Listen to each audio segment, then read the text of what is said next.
There is a type of woman who does not try to be noticed, and yet she is the one everyone notices. She walks into a space, and something subtly reorganizes itself around her.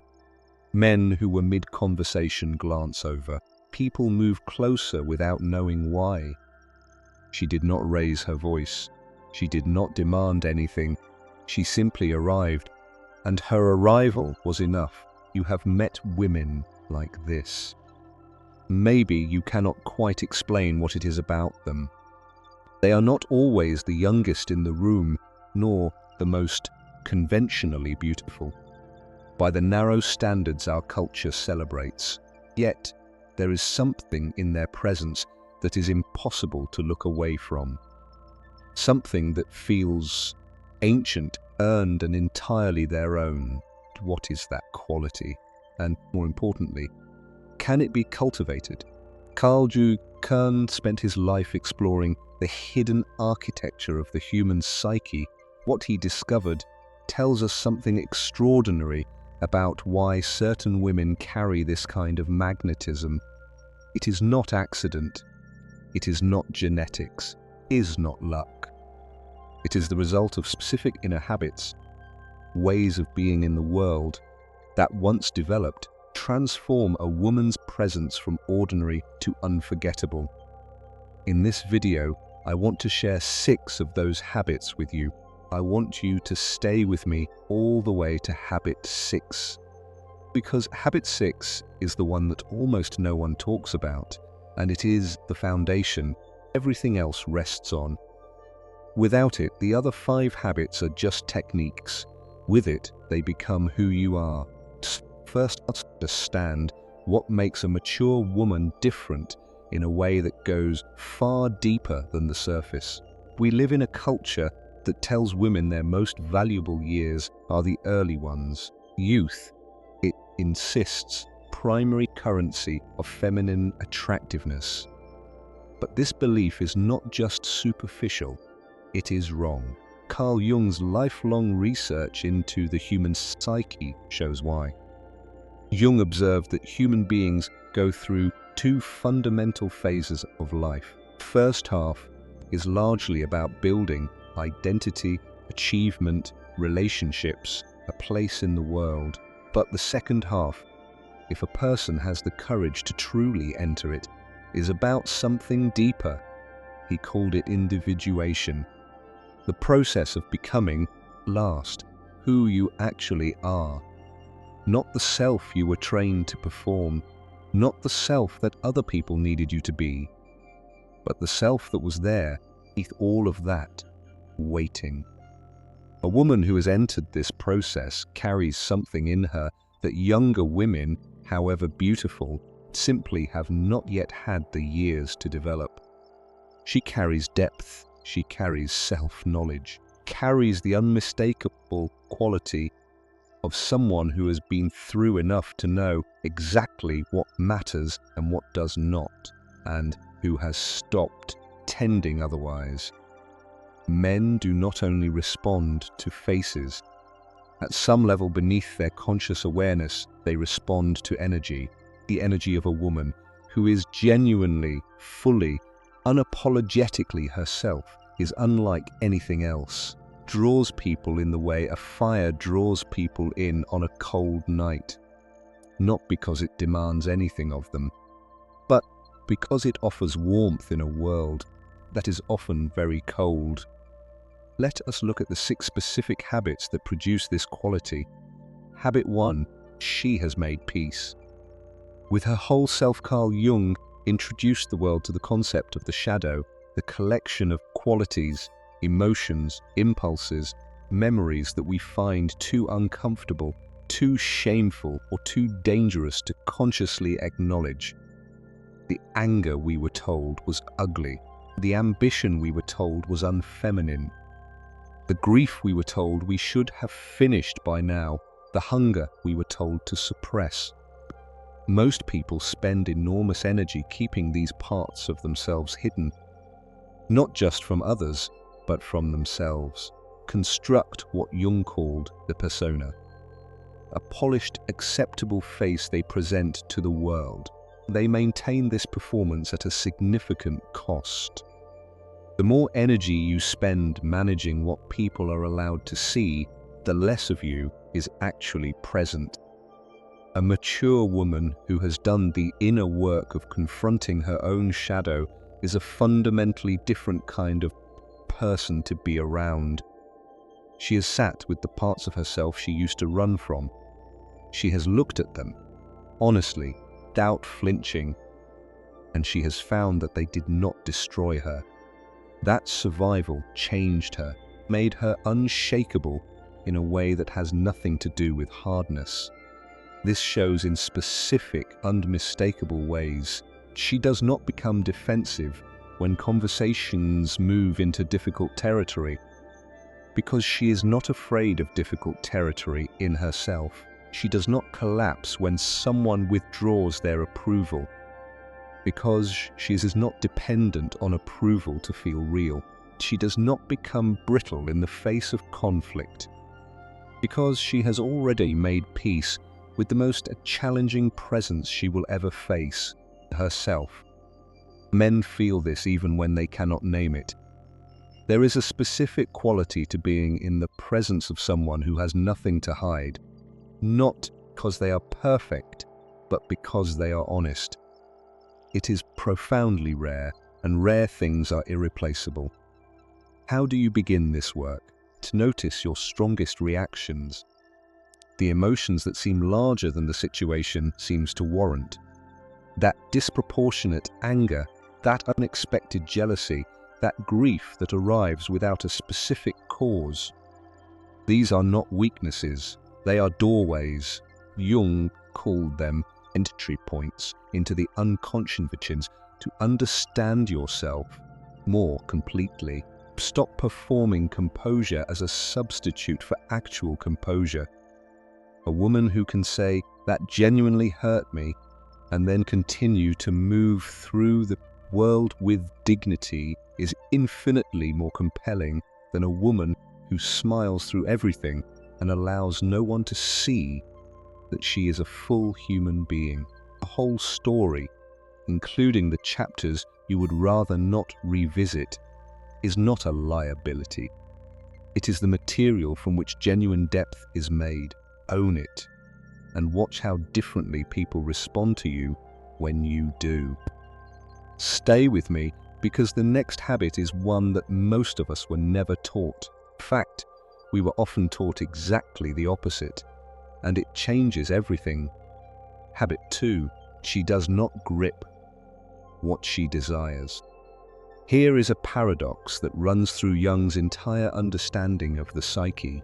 The harder we grasp for something, the more it eludes us, and the more genuinely at rest we are, the more what we need tends, mysteriously, to arrive.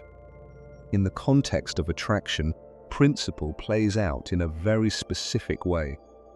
A woman who is internally seeking validation from her interactions, who needs a particular response from a man in order to feel settled within herself, communicates that need invisibly but unmistakably through everything she does.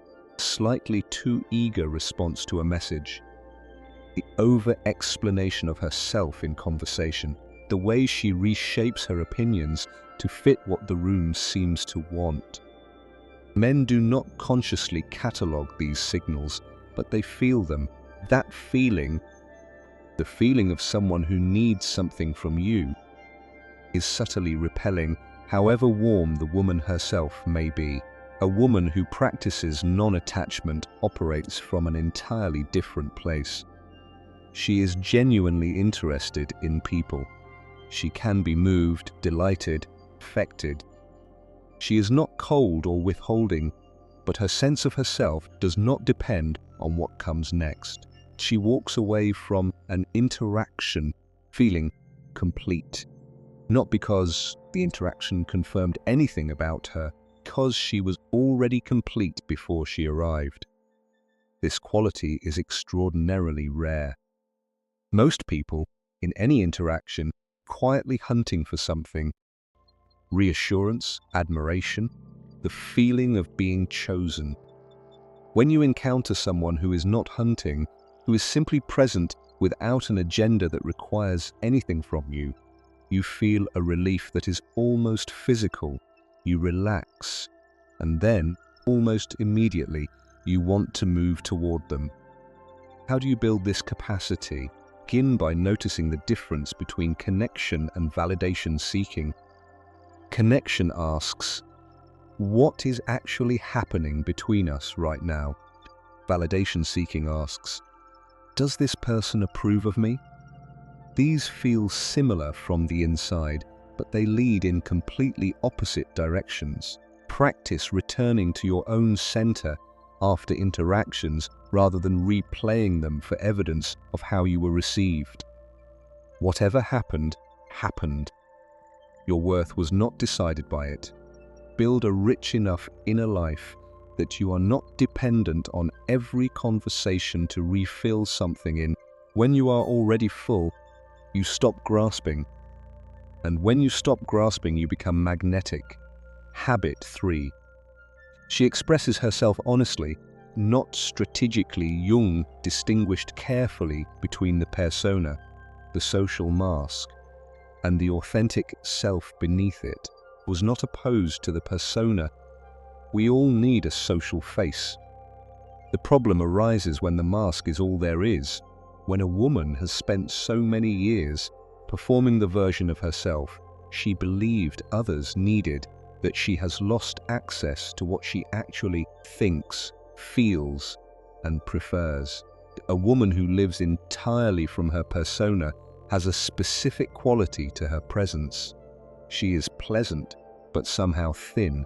There is nothing to land on when you try to truly reach her. She agrees with what the room agrees with. She presents herself in the way she has calculated will be most well received. She is careful in a way that slowly becomes exhausting. For her, for anyone who genuinely wants to know her, the most captivating women are not the most polished. They are the most honest in how they show up. This authenticity extends into every detail, including the seemingly superficial ones.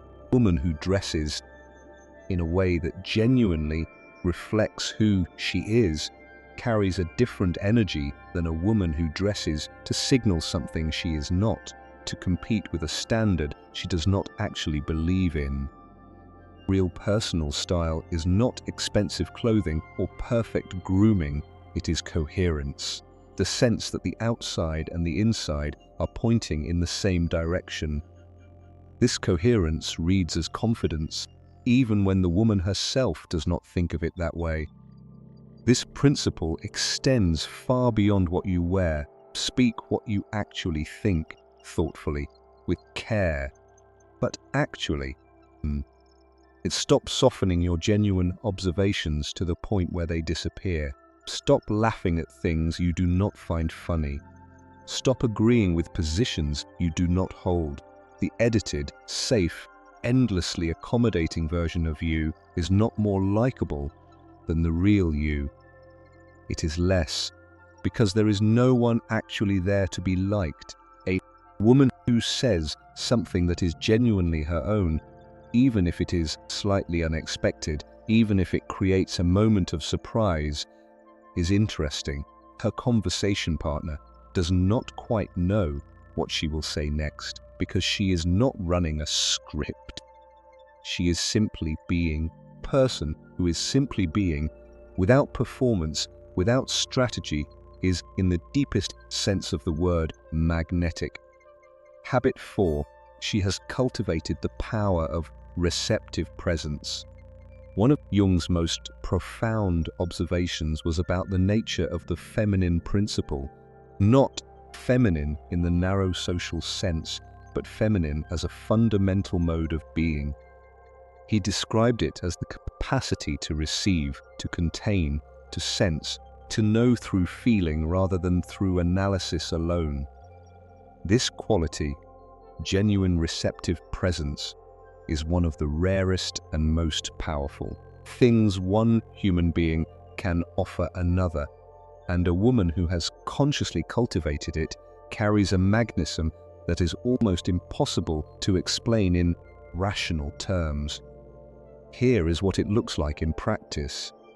When you speak to a woman who possesses this quality, you feel, genuinely, unmistakably, that she is listening, not waiting for her turn, not cataloguing what you say for how she will respond, not managing you, actually present with what you are saying, and with what you are not quite saying, and with the feeling underneath both. This experience is so rare that most people have never had it outside of, perhaps, 1 or 2 relationships in their entire lives. When you give someone the experience of being truly received, heard at a level deeper than words, they want to return to you. Not out of dependency, out of recognition. The way you return to a place that made you feel genuinely alive. How do you develop this quality? Practice listening beneath the surface of what is being said.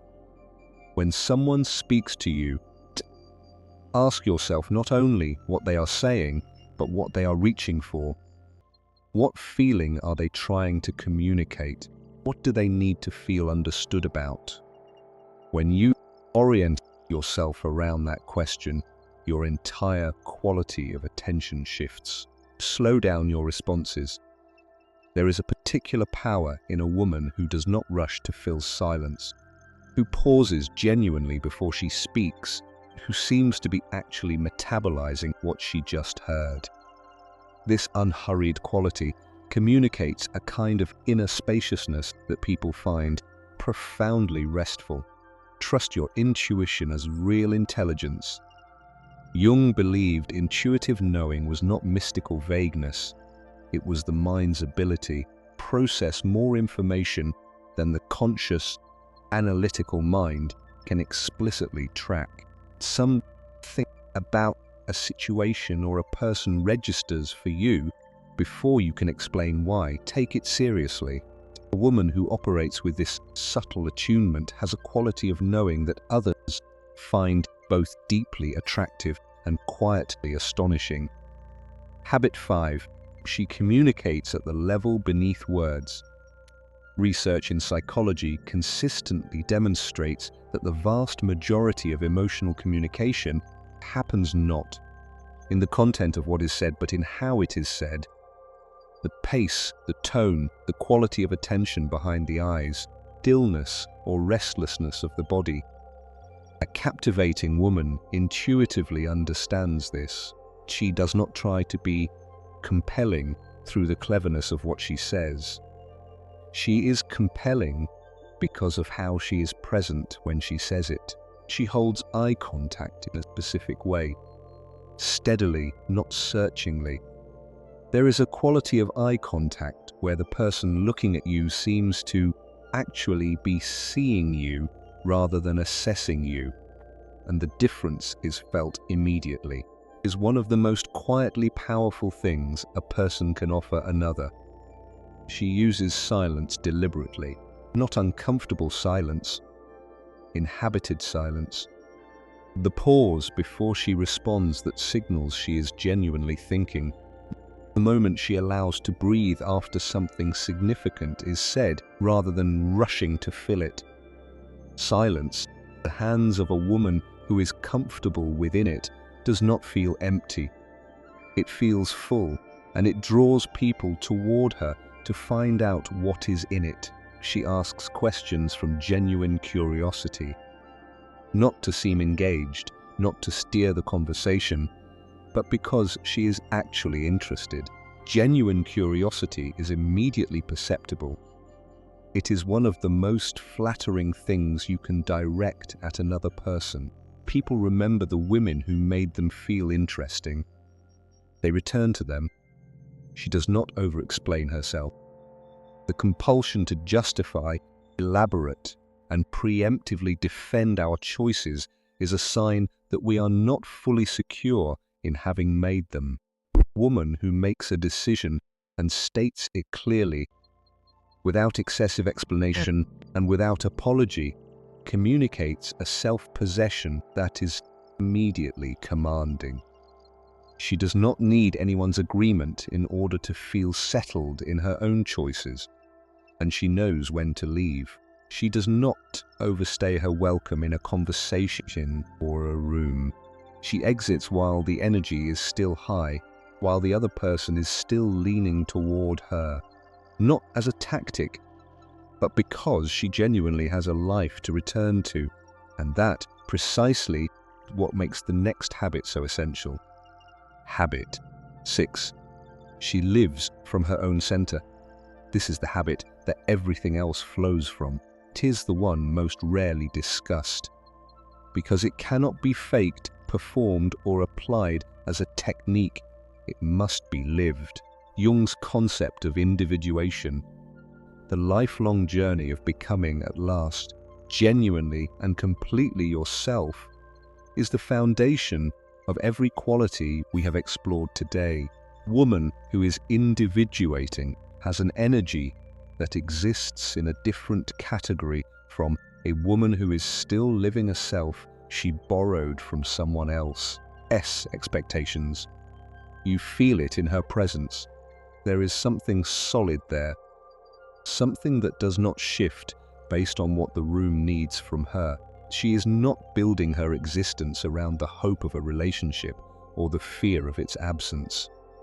She already has a life, one that is genuinely, richly, specifically hers. She has things she cares about that existed before she met you and will continue after. Projects that absorb her, questions that genuinely fascinate her, a practice, intellectual, creative, physical, spiritual, that she would protect regardless of what anyone else thought of it. These are not accessories she has collected to seem interesting. They are expressions of who she actually is. She makes decisions from her own values rather than from the need for approval. She knows what matters to her, not what she was told should matter, but what she has tested against her own experience and found to be genuinely, deeply true. She acts from this knowing even when it is unconventional, even when it creates friction, because she is no longer willing to trade her own truth for someone else's comfort.